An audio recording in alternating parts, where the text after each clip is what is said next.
దయచేసి ప్రతిపక్ష నాయకుడు చంద్రశేఖరరావు గారికి, శాసనసభ్యుడు హరీష్ రావు గారికి, ఇతర కీలకమైన నేతలకు నా సూచన ఒక్కటే, సహేతుకమైన విమర్శలు చేయండి.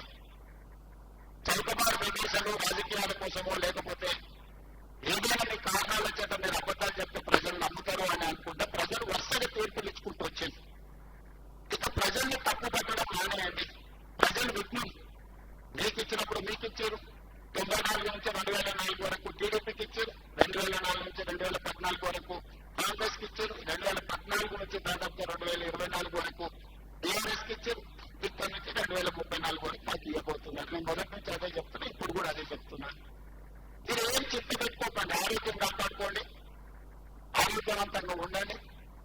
మంచి ఆలోచనలు వస్తే ఆటోమేటిక్ ఆరోగ్యం మంచిగా ఉంటుంది. అప్పుడప్పుడు కడుపులంతా బాధ పెట్టుకోండి, ఇదేదో మా వారసత్వ ఆస్తి, ఈ ఆస్తిని ఎవరు కొనగొట్టేసేది అన్నట్టుగా కడుపులంతా బాధ పెట్టుకుంటే దాంతోనే ఆరోగ్యం దెబ్బతింటుంది. ఇప్పుడు అందరికీ తెలుసు కదా, బాధ ఎక్కువైనా దుఃఖం ఎక్కువైనా రాత్రి నిద్ర సరిగ్గా లేకపోయినా చివరికి ఆరోగ్యం దెబ్బతింటుంది. కాబట్టి ఆ పరిస్థితి లేదు. 10 సంవత్సరాల ఆరోగ్యాన్ని కాపాడుకొని పొద్దున్నే లేచి వాకింగ్ చేసుకోండి, సాయంత్రం వ్యాయామం చేయండి, యోగా చేయండి, మంచి ఆలోచనలు చేయండి, మంచి పుస్తకాలు చదవండి. 80,000 ఏం చదివాడు, ఇప్పుడు మంచి పుస్తకాలు తెలంగాణ సమాజానికి ఉపయోగపడే పుస్తకాలు కూడా చదవండి.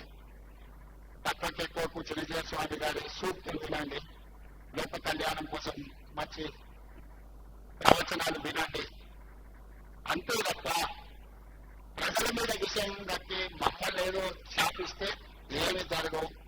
పిల్లి శాపనార్థాలకు ఉట్టి తెలిపడదు.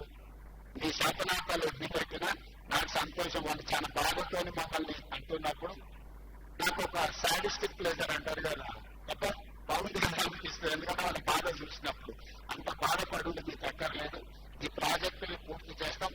గోదావరిలో తెలంగాణకు రావచ్చిన నీటి హక్కులను అన్నిటినీ కాపాడతాము.